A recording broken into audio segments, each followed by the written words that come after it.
কোরআনী শাসন ব্যবস্থা প্রতিষ্ঠার জন্য প্রয়োজনে যদি আরো একটাবার রক্ত দেওয়া দরকার হয়, ও আমার কুষ্টিয়ার মুসলমান, রক্ত দিতে রাজি আছেন তো আপনারা?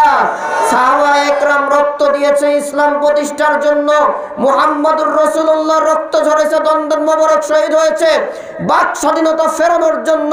2024-এ এই দেশের দামাল ছাত্র ছাত্রী ভাইরা রক্ত দিয়েছে। প্রয়োজনে আমরা আর একটাবার রক্ত দেব, বাতিলের কাছে মাথা নত করব না। আগামীর সংসদ কোরআনী সংসদ করব। রাজি কারা কারা দুটি হাত দেখতে চায়? আল্লাহ কবুল করো, জোরে বলেন আমিন। কথাটা বাংলাদেশের সাংস্কৃতিক রাজধানী, আমার প্রিয় জন্মভূমি কুষ্টিয়া জেলার মিরপুর উপজেলার তালবাড়িয়া ইউনিয়নাধীন পশ্চিম রানাখড়িয়া জামে মসজিদ কর্তৃপক্ষ কর্তৃক আয়োজিত 18তম ঐতিহ্যবাহী তাফসিরুল কোরআন মাহফিলের সম্মানিত সুযোগ্য সভাপতি মোহতারাম আব্দুল মান্নান সেন্টু সাহেব, আপনি আল্লাহ তাআলা যাকে কোরআনের মাহফিলের সভাপতির আসনে আদিষ্ট করেছেন, এর উসিলায় যেন তার জীবনের গুনাহ আল্লাহ মাফ করে দেন, বলেন আমিন। যতদিন বাঁচিয়ে রাখেন কোরআনী সমাজ প্রতিষ্ঠার জন্য তথা কোরআনের রাজনীতির পক্ষে মোহতারামকে থাকার তৌফিক দান করেন, বলেন আমিন। আজকের প্রোগ্রামের অন্যতম আলোচক হাফেজ মাওলানা মুফতি মাসুম বিল্লাহ সাহেব চমৎকার কথা বলছিলেন। আমার পূর্বে কথা বলেছেন বাংলাদেশ মাজলিসুল মুফাসসিরিন কুষ্টিয়া জেলার সম্মানিত সদস্য হাফেজ মাওলানা মারুফ বিল্লাহ সাহেব, অত্যন্ত তাত্ত্বিক আলোচনা করছিলেন কোরআন থেকে দলিল ভিত্তিক। আল্লাহ তাআলা ভাইয়ের কথাগুলো আমাদের আমল করার তৌফিক দান করেন, বলেন আমিন। আল্লাহ তাআলা ভাইয়ের কণ্ঠকে যেন দেশের জন্য কবুল করে নেন, বলেন আমিন। হাজরাত উলামায়ে একরাম, বিশেষ করে আপনাদের সাথে কথা বলার সুযোগ করে দিয়েছেন সরোয়ার চাচা, অত্র মসজিদ কমিটির কোষাধ্যক্ষ, মঞ্চে উপবিষ্ট হাজরাত উলামায়ে একরাম, সামনে বসা বাবার বয়সী মুরব্বিয়ানে আজম, প্রাণপ্রিয় ভালোবাসার তরুণ যুবক ভাইয়েরা, পর্দার আড়ালের মা ও বোনেরা, অতি আদরের কচি কচি সোনামণিরা, মা আলোচনার শুরুতেই দোয়া পাবার আশায় আবারও দিচ্ছি সালাম। আসসালামু আলাইকুম ওয়া রাহমাতুল্লাহি ওয়া বারাকাতুহু। শুকরিয়া আদায় করি মহান রব্বুল আলামিনের দরবারে, যিনি আমাদেরকে কপাল পোড়া না করে জান্নাতি মাহফিলের জান্নাতি মেহমান হওয়ার তৌফিক দিয়েছেন। রাসূল বলেছেন, মাজালিসুল ইলমি হিয়া রাউদাতুম মিন রিয়াদিল জান্নাহ। কোরআন থেকে যেখানে কথা বলা হয়, এই আয়োজনের ভেতরে যারা থাকবে সে কিছু জানুক আর না জানুক, ঈমান নিয়ে উপস্থিত হলেই আল্লাহ তাকে জান্নাতের বাগানে দাখিল করে দেয়, সুবহানাল্লাহ। যতক্ষণ এখানে থাকবেন 10টি করে জীবনের গুনাহ আল্লাহ মাফ করবে। এই গ্যাপে 10টি করে নেকি দিয়ে আল্লাহ জায়গা পূরণ করে দেবে, সুবহানাল্লাহ বলেন। আর এর ভেতরে যদি কারো মৃত্যুবরণ হয়, কোরআনের মাহফিলে ঈমানের সাথে বসার কারণে আল্লাহ তাকে শাহাদাতি মৃত্যু দান করে দেবে, সুবহানাল্লাহ। তাহলে আমরা যারা এসেছি বেজার না খুশি, অল্প না বেশি? যে আল্লাহ জীবনের গুনাহ মাফের ব্যবস্থা করলেন, তবে অবশ্য আপনারা ফাঁকা ফাঁকার বসা লাগবে না, 1-1.5-2 ঘন্টা যতক্ষণ আলোচনা চলে, তারপরে আবার আপনাদের জন্য একটু তাবারুকের ব্যবস্থাও আছে। হ্যাঁ, আছে না? হ্যাঁ, পাবেন। আজকের এই পশ্চিম রানাখড়িয়ার এই মাহফিল থেকে সরোয়ার চাচারা আপনাদের আর মসজিদ কমিটি ফাঁকা হাতে দেবে না ইনশাআল্লাহ। একবারে যাওয়ার সময় তাবারুক নিয়ে যাবেন। তো যে আল্লাহ আমাদেরকে আনলেন তাকে শুকরিয়া আদায় জানিয়ে প্রত্যেকে জবান দিয়ে আওয়াজ উঠুক, আলহামদুলিল্লাহ। দরুদ ও সালাম বর্ষিত হোক বিশ্ব মানবতার মুক্তির দিশারি নবী মুহাম্মদুর রাসূলুল্লাহ সাল্লাল্লাহু আলাইহি ওয়াসাল্লামের উপরে। আত্মার প্রশান্তি কামনা করছি যারা ঈমান নিয়ে চলে গেলেন কবরে। বিশেষ করে এই অত্র এলাকা থেকে মাহফিল হচ্ছে, যারা উপস্থিত হয়েছি আজকে আমরা, আমাদের আপনজন যারা হাজার হাজার টন মাটি বুকের উপরে নিয়ে শুয়ে আছে, আজকের কোরআনের মাহফিলের ওসিলা করে আল্লাহ যেন সকল ঈমানদারদের কবরে আযাব মাফ করে দেন। 2024-এর 5ই আগস্ট স্বৈরাচার ফ্যাসিবাদ খুনি হাসিনা ও তার অবৈধ সরকারের হাত থেকে যেই সকল ঈমানদার শাহাদতী ব্যক্তিরা আমাদেরকে মুক্তি দিলেন, আল্লাহ যাদের রক্তের বিনিময়ে প্রায় 1500-র উপরে ছাত্রছাত্রীর জীবন গেল, যারা ঈমান নিয়ে গেলেন, আল্লাহ যেন তাদের শাহাদতের সর্বোচ্চ মাকাম দান করেন, বলেন আমিন। তাদের রক্তের বিনিময়ে আল্লাহ যেন এই বাংলাদেশে আগামী শাসন ব্যবস্থা, এই কোরআনি শাসন ব্যবস্থা আল্লাহ প্রতিষ্ঠা করে দেন, বলেন আমিন। এই কোরআনি শাসন ব্যবস্থা প্রতিষ্ঠার জন্য প্রয়োজনে যদি আরো একটা বার রক্ত দেওয়া দরকার হয়, ও আমার কুষ্টিয়ার মুসলমান, রক্ত দিতে রাজি আছেন তো আপনারা? সাহাবায়ে একরাম রক্ত দিয়েছে ইসলাম প্রতিষ্ঠার জন্য। মুহাম্মদুর রাসূলুল্লাহ রক্ত ঝরেছে, দন্দন মোবারক শহীদ হয়েছে বাক স্বাধীনতা ফেরানোর জন্য। 2024-এ এই দেশের দামাল ছাত্রছাত্রী ভাইরা রক্ত দিয়েছে। প্রয়োজনে আমরা আর একটা বার রক্ত দেব, বাতিলের কাছে মাথা নত করব না। আগামীর সংসদ কোরআনী সংসদ করব। রাজি কারা কারা দুটি হাত দেখতে চায়? আল্লাহ কবুল করো, জোরে বলেন আমিন। কথাটা বললাম অনেকের অ্যালার্জি হবে, আমি জানি। হ্যাঁ, আমি কানে কিছু এসেছে, হুজুর ওয়াজ মাহফিল কি রাজনীতির জায়গা, কয় না ভাই? ও মুসলমান, কোরআন আর রাজনীতিকে যদি কোনো মুসলমান আলাদা করে, আল্লাহর কসম কোরআন বুকে নিয়ে আমি আলামিন দায়িত্ব নিয়ে বলছি, ও মুসলমান না, ওকে আবার ঈমান এনে মুসলিম হতে হবে। আল্লাযীনা ইম্মাক্কান্নাহুম ফিল আরদি আকামুস সালাহ ওয়া আতাউয যাকাহ ওয়া আমারু বিল মারুফ ওয়া নাহাউনা আনিল মুনকার। আল্লাহ বলে, আমি যদি মুসলমানদেরকে রাষ্ট্রে ক্ষমতা দিয়ে দিই, 4টা কাজ করবে। নামাজ প্রতিষ্ঠা করবে, যাকাত ভিত্তিক অর্থ ব্যবস্থা চালু করবে, হক কাজের আদেশ দেবে, আর মন্দ কাজ দেখলেই বাধা দেবে। আইন কার? আস্তে করি কোন না, ইবলিশ শয়তান বেজার হবে। আইন কার? ভাই, আমি তো আপনার এলাকার ছেলে, আলোচনা কম বেশি আপনারা অনেকেই জানেন, মল্লিক পাড়ার, আমি আবার খতিব। অতএব আজকে একটু কণ্ঠ বেশি দিতে পারবো না, কণ্ঠ বসে আছে। কিছু নিরেট আলোচনা নিতে সমস্যা নাই তো? মেহমান এসে পরিপূর্ণ দেবে। আমি একটু আমাদের আকীদা, আমাদের বিশ্বাস, কোরআনের সাথে বাস্তবতার কি কি পার্থক্য একটু মূল উৎপাদন করি, মূল নিরূপণ করি, আর কোরআন যা বলে তা মেনে নেব ইনশাআল্লাহ। আপত্তি নাই তো ভাই? কোরআন যদি বলে আপত্তি আছে আপনার? সম্মানিত উপস্থিতি, যেই কথা বলছিলাম, আল্লাহ 4টা কাজ দিলেন মুসলিম রাষ্ট্রপতিদের। কোনো সমস্যা? হ্যাঁ, আচ্ছা, একটু পেছনে কথা বলা যাবে না, আমি আবার কথা বললে আলোচনা করতে পারবো না। একদম কিপ সাইলেন্ট পরিবেশ হয়ে যাবে। ওয়াইযা কুরিয়াল কুরআনু ফাসতামিউ লাহু ওয়া আনসিতু লাআল্লাকুম তুরহামুন। কোরআন যখন কথা শুরু করবে, যেই কথা বলুক এই জায়গায় বসে চুপ করে মুসলমানরা শুনতে হবে, যদি আল্লাহর রহমত পেতে চান। সুবহানাল্লাহ বলেন। তাহলে আর কোনো কথা বলা যাবে? বাদাম ভাজা খাওয়া যাবে? একদম। আমার দিকে তাকান, সম্মানিত উপস্থিতি। তাহলে আল্লাহ তাআলা বললেন, মুসলিম রাষ্ট্রপতি হলে কয়টা কাজ? তাহলে এই 4টা কাজ যদি আপনি রাজনীতি করে সংসদে না বসেন, পারবেন করতে? আর একটা এবার দলিল নেন। মুহাম্মদুর রাসূলুল্লাহ চেনেন তো তাকে? কুষ্টিয়ার বাসিন্দা ছিল নাকি? রাগ করছেন নাকি ভাই? কথার জবাব দেন। মুহাম্মদুর রাসূলুল্লাহ কে? আমাদের শেষ নবী, আমাদের নবী, আমাদের নেতা। এক কথাই বলেন, মুসলমানদের নেতার নাম কি? আল্লাহ রাব্বুল আলামিন আল্লাহর নবী, বিশ্ব নবী মুহাম্মদুর রাসূলুল্লাহকে মুসলিম জাহানের জন্য নেতা বানিয়েছেন। সুবহানাল্লাহ বলেন। ওমা আরসালনাকা ইল্লা রাহমাতাল লিল আলামিন। হাবিব, তাম সৃষ্টি জগতের স্রষ্টা একমাত্র আমি আল্লাহ। আমার যত সৃষ্টি আছে সকল সৃষ্টির জন্য রহমত আপনি মুহাম্মদুর রাসূলুল্লাহ। সুবহানাল্লাহ বলেন। এই মুহাম্মদুর রাসূলুল্লাহ নেতা বানানোর জন্য, রাষ্ট্রপতি বানানোর জন্য আল্লাহ রাব্বুল আলামিন আদম থেকে শুরু করে ঈসা পর্যন্ত 1 লক্ষের উপরে নবী রাসূল পাঠিয়েছেন। কি আসছিল তো? আদম থেকে শুরু করে ঈসা পর্যন্ত কোটি কোটি বছর ধরে আল্লাহ পৃথিবীকে তৈরি করলেন। তৈরি করার পরে মুহাম্মদুর রাসূলুল্লাহকে দিলেন, যেই রসুলের গায়ে মশা মাছি বসা হারাম ছিল, কি ঠিক আছে না হুজুর?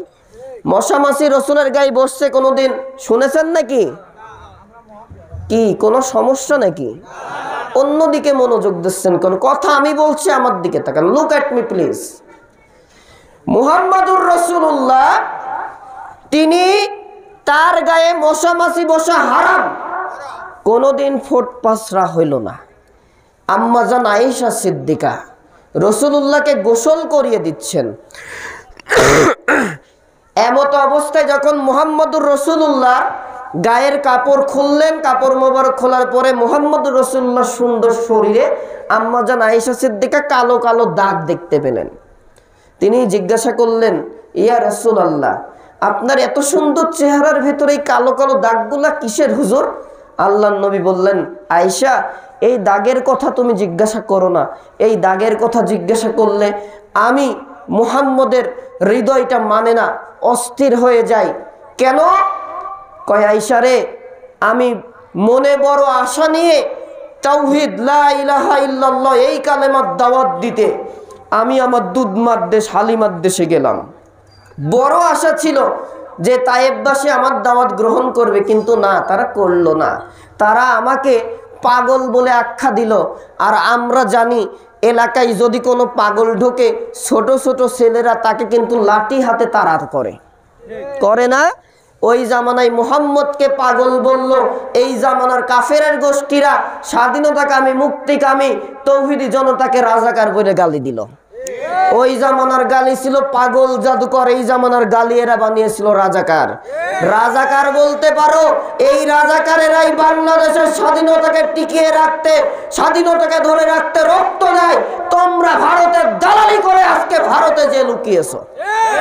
সম্মানিত উপস্থিতি, মুহাম্মাদুর রাসূলুল্লাহ বলেন, আমাকে শুধু পাগলই বললো না, বাচ্চারা পাথর নিয়ে আমার গায়ে মারা শুরু করলো। আয়েশা রে, তিনবার আমি বেহুশ হয়ে গেলাম। মুহাম্মদ জিব্রাইল এসে বলে, ইয়া রাসূলুল্লাহ, আপনি এত মাইর খাচ্ছেন, একটা বার অনুমতি দেন, আমি জিব্রাইল আমার নূরের পাখা দিয়ে তায়েফের সব কাফেরদের বংশ নির্বংশ করে দেব।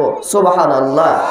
আল্লাহর রাসূল মৃদু মৃদু স্বরে বলেছিলেন, ও ভাই জিব্রাইল, তুমি যদি এই তায়েফের কাফেরদেরকে মেরেই ফেলো, পরবর্তীতে তাওহীদের দাওয়াত কার কাছে এসে পৌঁছাবো? সুবহানাল্লাহ বলেন। আম্মা জান আয়েশা বলে, ইয়া রাসূলুল্লাহ, এই দাগ যদি তায়েফের যুবকদের, বাচ্চাদের পাথরের আঘাতের দাগ হয়ে থাকে, আপনার দোয়া তো আল্লাহ কবুল করেন হুজুর, আল্লাহর কাছে দোয়া করেন যাতে আল্লাহ তাআলা আপনার শরীরের দাগগুলো মুছে দেয়। সুবহানাল্লাহ। আল্লাহর নবী বিশ্ব নবী বলেন, ও আয়েশা, যা বলেছো আর দ্বিতীয়বার বলো না, কারণ আমি রাসূল এই দাগ দোয়া কবুল করে মুছাবো না। কিয়ামতের কঠিন ময়দান যখন কায়েম হয়ে যাবে, ওই ময়দানে আমার অসংখ্য উম্মতের উপরে, আমার অসংখ্য পুরুষ মহিলা উম্মতের উপরে জাহান্নাম ওয়াজিব হয়ে যাবে। ঈমানদার উম্মতদেরকে জাহান্নামের আযাব থেকে বাঁচিয়ে জান্নাতে নেওয়ার জন্য আমি মুহাম্মদ ওই দিন আমার শরীরটাকে আল্লাহর কাছে তুলে ধরবো আর বলবো, গো আল্লাহ, এই দেখেন আপনার তাওহীদের দাওয়াত দিতে গিয়ে কাফেররা মেরেছে, দাগগুলা হয়ে আছে। আয় আল্লাহ তাআলা, এই দাগগুলা দুনিয়াতে আমি মিটাই নাই, আজকে এক একটা দাগের বিনিময়ে অসংখ্য গণিত জাহান্নাম ওয়াজিব হওয়া উম্মতকে জান্নাতে নিয়ে আমি রাসূল তারপরে আল্লাহর কাছ থেকে জান্নাত নিয়ে নেব। সুবহানাল্লাহ। ইনি হলেন ওমা আরসালনাকা ইল্লা রাহমাতাল লিল আলামিন।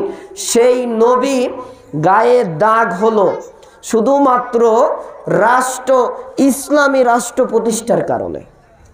কথা কি বোঝাতে পারছি? তথা কোরআনের দাওয়াত যখনই দিতে গেলেন তখনই তিনি মাইর খাইলেন। যার গায়ে মশা মাছি বসা, জোরে কোন? রাগ হচ্ছে নাকি ভাই? জবাব দেন। তাহলে মশা মাছি রাসূলের গায়ে বসছে? বসেনি, কিন্তু পাথরের আঘাতে দাগ হয়েছে। উহুদে দাঁত মোবারক শহীদ হয়েছে, লোহার হেলমেট মাথার ভিতরে ঢুকে গিয়েছে। তারপরে মুহাম্মাদুর রাসূলুল্লাহ এই রক্ত ঝরার বিনিময়ে মদিনা নামক একটা রাষ্ট্র আল্লাহ উপহার দিয়েছে। সুবহানাল্লাহ। তাহলে রাষ্ট্রপতি তো আল্লাহ বানাবে, এই জন্য যেই নবীর গায়ে মশা মাছি বসা হারাম, তার রক্ত রক্তটা ঝরালেন, আর আমি মুসলমান রেডিমেড, এই জন্য কোরআন আর রাজনীতি আলাদা করা ধরেছি। কওয়া যাবে কোরআন আলাদা রাজনীতি আলাদা?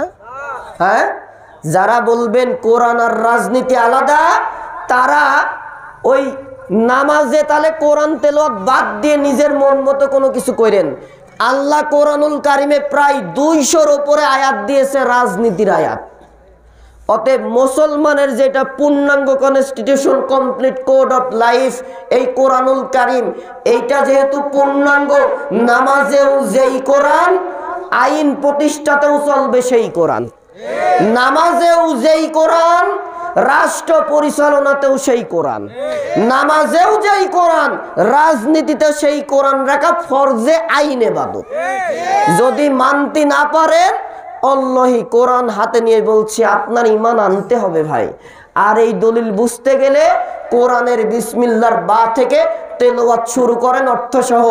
এই কোরআন যেদিন আপনি অর্থসহ পড়া শেষ করবেন, সেদিন আপনি নিজেই বলবেন হুজুর আমি ভুলেছিলাম, কোরআন আর রাজনীতি এক। অতএব রাজনীতিকে আর আমরা ইসলাম থেকে আলাদা করব না। এই কথা কি বোঝাতে পেরেছি? তাহলে কোরআন আর রাজনীতি দুই রকম না এক রকম? সবকিছু চলবে কিসের মতে? যারা কোরআনের পক্ষের লোক তারা বলেন, আর হিন্দু খ্রিস্টান বৌদ্ধ হলে কথা বলেন না, কারণ তাদের জন্য কোরআন মানা ফরজ না। তবে আল্লাহ বলেছেন এই কোরআন মানলে হিন্দু খ্রিস্টান বৌদ্ধ তথা মানুষ যারা, তাদেরকে শান্তি দেবে। সুবহানাল্লাহ। তাহলে এইবার এই কোরআনের অনুসারী আমরা যারা আছি তারা বলেন কোরআন রাজনীতি, পৌরনীতি, অর্থনীতি এক না আলাদা? তাহলে আর হুজুরদের আসলে বললেন না হুজুর রাজনীতি করেন না, বরং এই কথা যে বলবে তাকে বুঝাই দেবেন। সম্মানিত উপস্থিতি, আসুন ক্লিয়ার করলাম। এইবার আমি আপনাদের সামনে তেলাওয়াত করেছি সূরা জারিয়াতের 56 নম্বর আয়াতে কারিমা। আল্লাহ রাব্বুল আলামিন সূরা জারিয়াতের 56 নম্বর আয়াতে কারিমা নাজিল করে দিয়ে আমাদের জানাচ্ছেন, ওমা খালাকুতুল জিন্না ওয়াল ইনসা ইল্লা লিয়াবুদুন। আরেকটু জোরে আল্লাহু আকবার। আমি আল্লাহ তাআলা মানুষ আর জিন জাতিকে শুধুমাত্র, কেবলমাত্র, একমাত্র ইল্লা লিয়াবুদুন, আমি আল্লাহর ইবাদত করার জন্য সৃষ্টি করেছি। সুবহানাল্লাহ বলেন। তাহলে আমাদেরকে আল্লাহ কেন সৃষ্টি করলেন? কার ইবাদত? সামনে থাকেন, ওই পেছন থেকে জবাব দেন, ইবাদত কার করতে হবে? এই শাহাদাত আঙ্গুল এবার সকলে তুলে বলেন, ইবাদত হবে কার? কেন আল্লাহর ইবাদত করবেন না? আল্লাহ রাব্বুল আলামিন আমাদেরকে বলছেন, ও মানুষ জাতি, একটু সমাজের ভেতরে, সৃষ্টির ভেতরে তাকিয়ে দেখো। হাতিকে তৈরি করলাম, গরুকে তৈরি করলাম, শিম্পাঞ্জি গরিলা তৈরি করলাম, তোমার থেকে অসংখ্য শক্তিধর প্রাণীকে তৈরি করলাম, কিন্তু আমি আল্লাহ তাআলা তুমি দুই পেয়ে মানুষকে, যার 3 বার পায়খানার 1 বার বমিতে জীবনও শেষ হয়ে যায়, এই মানুষকে আমি সম্মানিত করেছি। আল্লাহ কোরআনে বলেন, ওয়ালাকাদ কাররামনা বনি আদম। আল্লাহু আকবার। বনি আদম মানুষ জাতিকে আমি আল্লাহ শ্রেষ্ঠত্ব দিয়েছি তথা আশরাফুল মাখলুকাত করে সৃষ্টি করেছি। সুবহানাল্লাহ। আর একটু আস্তে করে কোন সুবহানাল্লাহ। আল্লাহর রাসূল হাদিসে বলছেন, বুখারীর হাদিস, যদি কেউ আল্লাহর নিয়ামতের বর্ণনা শুনে একবার সুবহানাল্লাহ বলে, ভাই পেছনে কথা শুনতে পাচ্ছেন? ওই চালাই বসে আছেন, একটু হাত তোলেন তো। যাক, বোঝা গেল আওয়াজ যাচ্ছে, কণ্ঠ ভাঙা হলেও আওয়াজ পৌঁছানো হচ্ছে। তাহলে এইবার মনোযোগ দিয়ে শোনেন আর জবাব দেবেন। আল্লাহর রাসূল হাদিসে বলছেন, আল্লাহ কোনো পুরস্কার দান করবে, এই রকম নিয়ামতের কথা শুনে কোন মুসলমান বান্দাবান্দি ইমানের সাথে যদি একবার বলে সুবহানাল্লাহ, এই জমিন থেকে আকাশ প্রায় 500 বছরের রাস্তা, এই রকেট যদি জমিন থেকে চলে কত বছর লাগবে? তাও ধরতে পারবে না। এই ফাঁকা জায়গায় একবার সুবহানাল্লাহ বলার কারণে সম্পূর্ণ জায়গাটা নেকি দিয়ে ভরে দেবে। এত আস্তে তো আওয়ামী লীগের সময় সুবহানাল্লাহ, এই সময়ের একটু সুবহানাল্লাহ বলেন। এই আওয়াজটা দেবেন, এটি কুষ্টিয়ার আওয়াজ, মনে রাখবেন ভাই। সারা দেশে আলেম ওলামা থাক, কিন্তু তাফসীর মাহফিলের একটা সৌন্দর্য কিন্তু কুষ্টিয়া থেকে হয়। অতএব এটা ধরে রাখার দায়িত্ব আমাদের। অনেক আলেম ওলামা আছে, কুষ্টিয়াতে ওয়াজ করতে আসলে 10 বার ভাবা লাগে। হ্যাঁ, আমাদের এমনকি ওই সুন্নি নামধারী কিছু বেদাতি গ্রুপ আছে, তথা যে তাহেরি গ্রুপ, চেনেন তো? হ্যাঁ, জেকেট তো নানান রকম করলো, এরাও কিন্তু কুষ্টিয়া ঢুকতে গেলে 10 বার ভাবে কুষ্টিয়ায় আসবো কিনা। কারণ কুষ্টিয়ার মানুষ কোরআনুল কারিমের কথাগুলো শোনে, আসাল পাসাল বাপের কাহিনী আর ফাজাইলের কাহিনী শোনার জন্য বসে থাকে না। কথা কি ঠিক আছে ভাই? কথা হবে কোরআন দিয়ে, কোরআন যা বলবে আমি তাই মানবো। কোরআনের বাদে যদি পীর সাহেব এসে কথা বলবে, পীর সাহেবকে তালাক দিতে হবে। তাহলে কথা হবে কি দিয়ে? মান ক্বালা বিহি সাদাকা। কোরআন দিয়ে যারা কথা বলবে তারাই সত্য কথা বলে। সুবহানাল্লাহ বলেন। এইবার বলেন, আল্লাহ তাআলা শ্রেষ্ঠ করলেন কোন জাতিকে? জিনের হায়াত কম না বেশি? প্রায় 4000 বছর এক একটা জিন বাঁচে, আর আমাদের হায়াত কত? সর্বোচ্চ বাংলাদেশের গড়ায় মনে 72 বছর।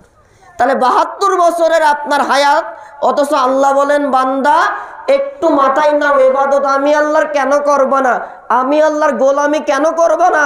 তোমার 72 বছর জীবন, যার 20 বছর যায় শৈশব আর কৈশোরে, 60-40 বছর পর্যন্ত যৌবন, 40-এর ওই পারে গেলে আবার দুর্বল হও, কিন্তু এতেও কিন্তু তোমাদেরকে আমি আল্লাহকে জান্নাত দেব, তারপর অন্য কোনো হিসাব। সুবহানাল্লাহ বলেন। তাহলে আমরা শ্রেষ্ঠ, ইবাদত আল্লাহর করতে হবে।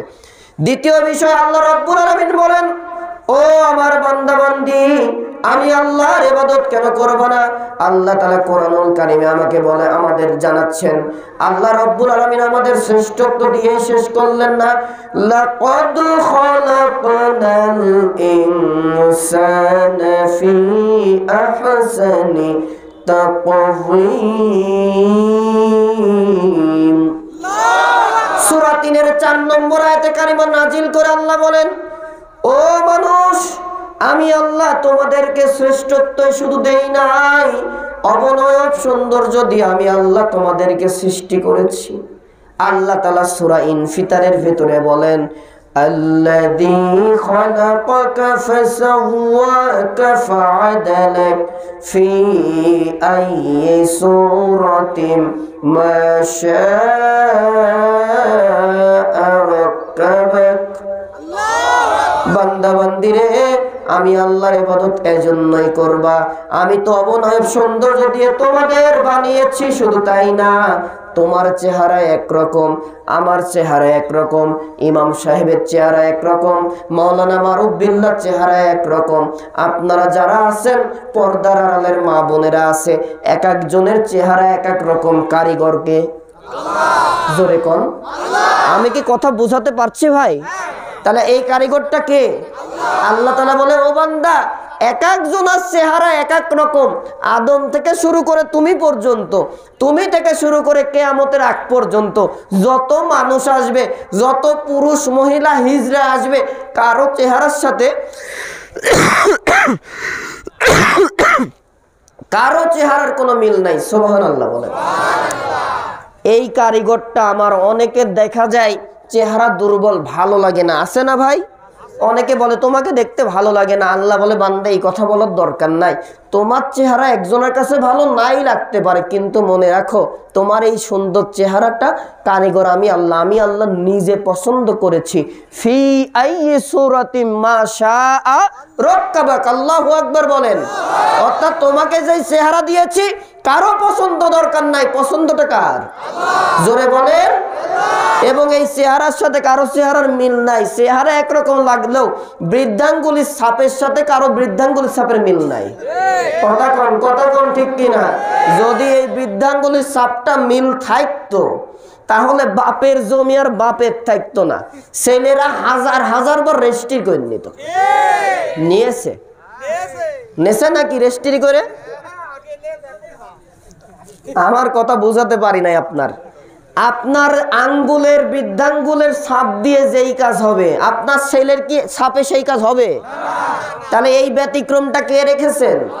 শুধু আজ পর্যন্ত না, কিয়ামতের আগ পর্যন্ত যেই মানুষ আসবে তারও বৃদ্ধাঙ্গুলের রেখার ভেতরে কোনো মিল থাকবে না। সুবহানাল্লাহ জোরে বলেন। তাহলে যেই আল্লাহ অভিন্ন কারিগর, ইবাদত তো তারই করতে হবে। সম্মানিত উপস্থিতি, এইবার আসেন আল্লাহ রাব্বুল আলামিন আমাদেরকে বলেন, বান্দা বান্দি, আমি আল্লাহর ইবাদত কেন তুমি করবে না? তোমাকে বাঁচিয়ে রাখার জন্য আমি আল্লাহ তাআলা, তোমাকে বাঁচিয়ে রাখার জন্য আমি রব্বুল আলামিন বাতাস থেকে প্রতিনিয়ত 11,550 লিটার অক্সিজেন, পিওর বিশুদ্ধ অক্সিজেন আমি তোমাকে দান করি। সুবহানাল্লাহ বলেন। আমরা এখানে কতজন আছি? প্রায় কয়েকশো মানুষ হব না ভাই? স্টেজ থেকে শুরু করে এখানে মহিলারাও তো আছে নাকি? মাশাআল্লাহ, লিল্লাহি তাকবীর। এই সামনে একটু বন্ধ। আচ্ছা ভাই, ওই যে পেছনে দাঁড়ায় আছেন, একটু হাত তোলেন তো, আমি একটু দেখি আপনারা আছেন কিনা। যারা দাঁড়িয়ে আছেন একটু হাত দেখেন তো আমাকে। হ্যাঁ ভাই, আপনারা কি মোটামুটি মাহফিলে বসার জন্য আসছেন তো নাকি? বসবেন না? আচ্ছা ঠিক আছে, সমস্যা নেই, না বসলে চলে যান। তবে যদি কোরআনকে ভালোবাসেন আর আলেমদের ভালোবাসেন তাহলে আমরা আশা করবো বসে যাবেন ইনশাআল্লাহ। না, আমরা কষ্ট দেব না। তবে যদি তারা আলেমদের ভালোবাসে আর মাহফিলকে ভালোবাসে, আলেমদের পক্ষে থাকে, তাহলে তারা বসুক। আমরা আমাদের মাহফিলে হিন্দু, খ্রিস্টান, বৌদ্ধদেরকে বসতে বলি না, কারণ এটা তাদের জন্য অপমান করা। তারা আলোচনা শুনবে তাদের মতো করে, আমরা বসতে বলে আমাদের নিয়ম কানুন তাদেরকে চাপাই দিতে পারি না আমরা। কথা কন না কেন ভাই? কথা তো বুঝলে হয়, বুঝলে বুঝপাতা, না বুঝলে তেজপাতা। অতএব মুসলিম যারা কোরআনের মাহফিলের আদব রক্ষা করে বসে আলোচনা শুনে, তারা, অন্য কে হলে বসার দরকার নেই। এবার আসেন, আল্লাহ তাআলা, আমরা যত মানুষ আছি, হাজার হাজার মানুষ যারা সুস্থ, চিকিৎসা বিজ্ঞান বলছে আমার মতো আল আমিন হুসাইন 24 ঘন্টায় বাতাস থেকে যে অক্সিজেন নেই তার পরিমাণ 550 লিটার অক্সিজেন আমার জন্য লাগে। আমার জন্য 550 লিটার মানে 550 লিটার অক্সিজেন আমি নিই। সভাপতি তো লাগে না মনে হয়? লাগে? লাগে। আচ্ছা, আপনাদের কি লাগে? তাহলে সুবহানাল্লাহ একটু আস্তে করে বলা দরকার ছিল। 550 লিটার অক্সিজেনের দাম কত জানেন তো? কুষ্টিয়া যাবেন, হসপিটালে লাইফ সাপোর্ট কাঁচের ঘরে রাখা হয় মুমূর্ষ রোগীদের, রাখা হয় না? এক দিন অক্সিজেন দেবে, কৃত্রিম অক্সিজেন সংগ্রহ করে মেশিনের সাহায্যে দেবে, প্রতিদিন কমপক্ষে 40,000 টাকা বিল। ঠিক না? সুবহানাল্লাহ। আপনারা যে কোন জায়গায় কি বলবেন তাই তো ঠিক করলেন। আচ্ছা, মাহফিল যখন শিক্ষার জায়গায়, একটু শিক্ষা নেই, কোথায় কি বলতে হবে, কি শিখতে সমস্যা নাই তো? আপনার সামনে ভালো কাজ হইলো, এই মাহফিলটা হচ্ছে ভালো কাজ না খারাপ কাজ? তাহলে ভালো কাজ হয়েছে কি বলতে হয়? সুবহানাল্লাহ বলতে হয়। হ্যাঁ, এইটাই শিখাচ্ছি। খাবার খান তো, খাবার খাওয়ার পরে কি বলেন? কেন? ভালো কাজ খাবার খাওয়া, খাবার খাইলে জীবন বাঁচে, শরীরে শক্তি হয়। খাওয়া শেষ, এই জন্য প্রশংসা আল্লাহকে দিয়ে বলেন আলহামদুলিল্লাহ। তাহলে ভালো কাজ হয়ে গেলে জবাব আসবে আলহামদুলিল্লাহ। কোন ভালো কাজ এর প্রতিদান আল্লাহ যা দেবে, যেমন আমি বললাম, একবার সুবহানাল্লাহ বললে এই মাটি থেকে শুরু করে আকাশ পর্যন্ত ফাঁকা জায়গা আল্লাহ নেকি দিয়ে ভরে দেবে। ভালো কাজের প্রতিদানে কি বলতে হয়? জোরে বলেন। তাহলে ভালো কাজ আল্লাহ পুরস্কার দেবে, বলবেন সুবহানাল্লাহ। এরপরে আপনার যদি কোনো মানুষ মারা যায় বা আপনার কোনো জিনিস হারায়ে যায়, কি বলবেন? অনেকে কিন্তু জানে না, ইন্না লিল্লাহ পড়লে অনেকে মনে করে মানুষ খালি মরেই গেল, কিন্তু ইন্না লিল্লাহ মরার দোয়া না, ইন্না লিল্লাহি ওয়া ইন্না ইলাইহি এটা বিপদে পড়লেই পড়তে হয়। তাহলে বুঝাতে পারলাম তো ভাই? আপনার 5টা টাকা হারাই গেল, ওই যা টাকা তোর পাচ্ছি না, এরকম বলবেন না। ইন্না লিল্লাহি ওয়া ইন্না ইলাইহি রাজিউন এটা পড়বেন, খুঁজবেন। টাকায় যদি আপনার হক থাকে, কলমে যদি হক থাকে, যেই জিনিস হারাইলো ওইটা যদি আপনারই অধিকার আল্লাহ রাখে, আল্লাহ ফেরত পাইয়ে দেবে। তাহলে বিপদের দোয়াটা কি হবে ভাই? ইন্না, হ্যাঁ, ইন্না নিল্লা না, ইন্না লিল্লাহি, লিল্লাহি। তারা আমার সাথে বলেন ইন্না লিল্লাহি ওয়া ইন্না ইলাইহি রাজিউন। এটা কিসের দোয়া? মরার সময় দোয়া, খালি এই শিখালাম। বিপদে পড়ার দোয়া। কিসের দোয়া ভাই? এইবার আবার এরকম মাইরেন না, আমাদের সমাজ অনেক মানুষ আছে। একজন এসে বলছে, এই বন্ধু শুনেছো? কি শুনবো? কয় যে চেয়ারম্যান সাহেবের বাবা তো মরি গেছে। কয় আলহামদুলিল্লাহ রাব্বিল আলামিন। এরকম বলে অনেকে, বলে না ভাই? একদিন জিজ্ঞাসা করছি, ভাই কেমন আছে? কয় ইনশাল্লাহ ভালো আছে। এখান কি ইনশাল্লাহ হয়? একজন এসে বলে অমুক ছেলের বিয়ে কিন্তু হয়ে গেছে। ও কয় যে ইন্না লিল্লাহি ওয়া ইন্না ইলাইহি রাজিউন। মানে কোথায় কোন দোয়া পড়তে হবে আমরা জানি না। না, একটা কিছু বললে হবে না। এখন আপনার খাওয়ার জন্য আল্লাহ মুখ দিল, এই খাওয়ার যদি পিছনে মারেন যাবে নাকি? কিছু মনে করেন না ভাই, অবস্থাটা এরকমই আমাদের। আজ আমরা 91% মুসলমান, আমাদের সংস্কৃতি জানি না। জানি কি? হাই বাই, ফোন ধরলে হ্যালো বলো, চলো, এমন যাওয়া যাইলো আর ফিরি আসলো না। হয় না ভাই? এইসব আমাদের সংস্কৃতি না।